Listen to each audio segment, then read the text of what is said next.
So I grew up always going to church.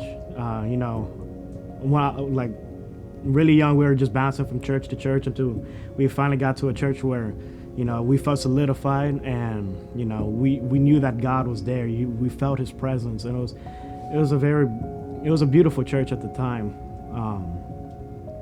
Yeah, and growing in there, we were able to make connections with people. We felt like we were a family. It was very nice, and I felt like at a young age I was able to relate, and I was able to connect with God.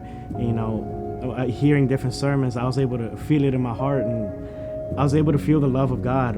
And it got to a point, I was in fourth, maybe fifth grade. It was just another normal service, but I had felt in my heart that I wanted to finally accept Christ as my Savior. And so there was no one around me. It was just me standing in the front, and I just prayed unto God. I want to accept you today, to really receive what you had done for me. And in that moment, it was so beautiful, because I felt as if someone had came up behind me to raise up my hands, and I felt such a warmth and such a love in that moment.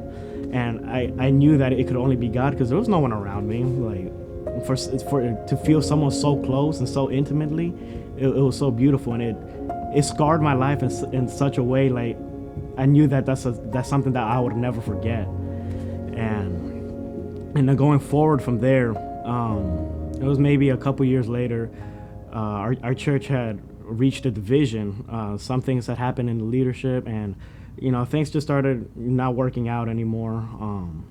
After that division, the division hurt me a little bit. Seeing different things change, and not necessarily for the better. And after that, I started slowly falling away from God, not holding the same values that I once had when I was smaller.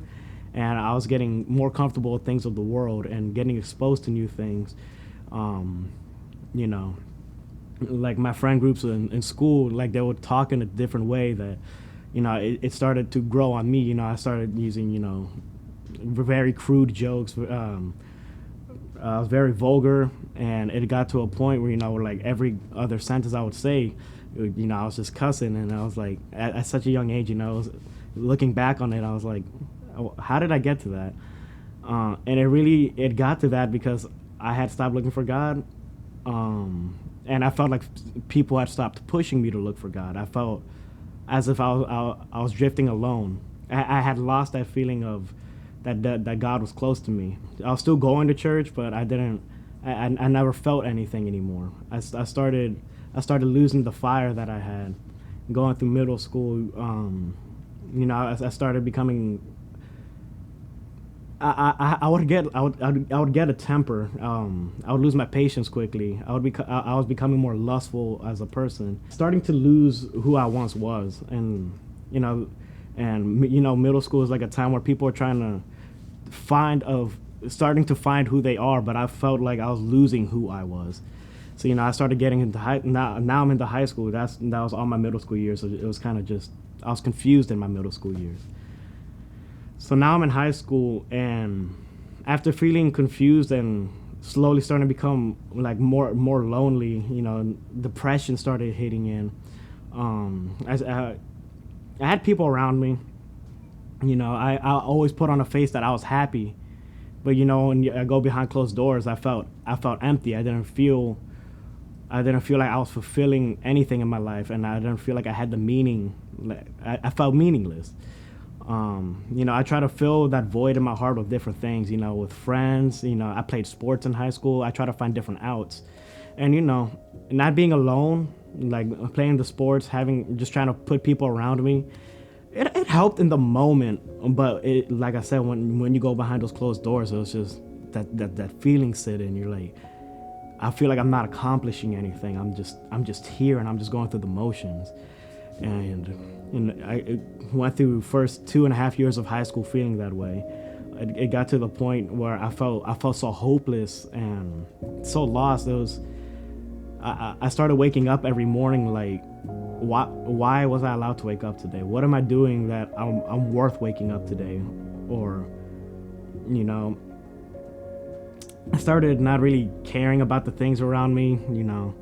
I would make jokes, like I would make suicidal jokes because I said them as jokes, but I felt them so deep in my heart that they weren't jokes anymore. I would cross the road and I would be like, oh, but I'm not gonna look both ways. What happens happens. That's what I had felt in my mind. So yeah, you just that depression, the loneliness, just trying to fill a void that things of this world just really won't fill. Is like the scripture says, all things of this world is vanity without God. And I didn't have God, and everything just, like I said, felt meaningless. I had suicidal feelings, I had suicidal thoughts, but I was like, I know I can't go through with any of that because I know that God is real because I've had such an intimate encounter with Him. But my thing was, I was like, but why can't I get back to that? Like, what? It was such a thing. It was a weird part of my life because I knew who God was, and well, I knew who He was. I knew of Him at this point because I started questioning, because I was like, I haven't felt anything since such a long time ago. So what do I do now? Do I just risk it, end it all, and see what happens next? Because something that stopped me from going through with my suicidal thoughts was knowing that God was real, and I knew that the judgment was real. So I was like, I was always told suicide is just like straight to hell, and I was like, well, I don't want to feel like I'm suffering now and then just to go to suffer more. And then I was like, so what's the point in that? So every now and then I'll throw out a prayer like, God, if you're still out there, if you're still looking at me, can you just let me know something? I feel like I'm being shunned right now, and like I need something. And then one day, my brother gets invited to a new church. They go, and he loved it, so he comes and tells me about it. So I was like, I got nothing to lose at this point. So I'm just gonna go. I'm just gonna go and see a new church, see what happens. And in that service, they call out they're having a retreat, and that there was only a few spots left. And I think, if I'm not mistaken, the amount of spots left was the amount that our group had come in. So I was like, that can't be a coincidence that, we just so happened to come on like one of the last days that they have opening for this retreat, and that we would fill that exact amount. In that retreat where I was really scarred. That was where the presence of God had come back to me. That's where I felt God, like everything that led up to that moment was God calling me back to Him, saying it, like there was too much time that had gone by without Him. It is time for you to come home, son. So for my brother randomly getting invited to that service, for me going to that one service where just so happens that those amount of spaces were left, and going to that retreat, and just being in that atmosphere of being able to worship Him freely again. And when I'm there, I'm looking up onto God, and I can just feel all the depression, anxiety, all the feelings of hopelessness. I just start feeling that fade away, and it was such a beautiful moment, of God calling me back to Him. And I thank Him so much for that, because honestly, if I don't know where I would be without that moment of feeling like that God wanted me back, that the time had finally come for me to come home to Him, and he had just embraced me with such open arms. Like no matter everything that I had gone through, fornication, lust, anger, everything that I had just thrown out there, every sin that I had committed and all that time, just for God to just, throw that away and just receive me back with open arms. It was so beautiful, and I could never thank Him enough for that. And it felt so encouraging that I was like, that he really still loved me after everything that I had gone through, and feeling His love after feeling so empty for such a long time.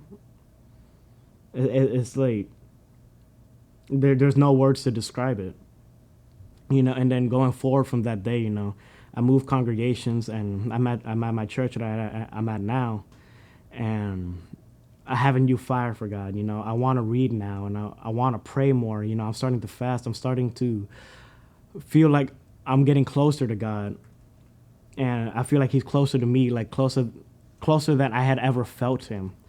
You know, I feel His Spirit like when I wake up, and when I feel His Spirit when I go to sleep. When I worship Him, I feel free. You know, anything that can be going on around me, you know, like I could have bills piling up, or I could see, you know, just a whole bunch of things are going wrong around me, and I just have a peace in my heart because I know that God has me, and I know that He's my provider. You know, I can come close to being short, but I'm never short. He's always provided for me, and he's just been so good to me. You're just never too far gone. You're really not. You know, if you were close to Him at one point and you fell away, you can get back to Him. You know, He's gonna receive you with open arms. You know, it doesn't have to be an immediate switch. Like, I'm just gonna go cold turkey on everything of this world and just go back to following God. You know, like it's small steps, and those small steps are huge steps to God. And you know, He really sees your heart. So no, I'll say to those that, you know, feel those suicidal thoughts, you know, that depression, the loneliness, you know, suicide is just not the answer. It's just gonna cause more pain. You're not gonna relieve your own pain. You're not going to the places that you think you are. Like, it's not just gonna stop after you end it.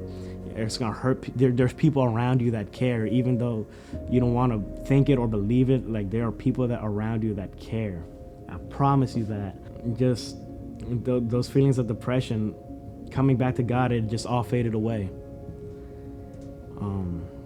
So really my biggest thing to say to that is just try turning back to God. That's all that I can say, because I haven't felt more free since then, since coming back to Him, searching for Him. Yeah.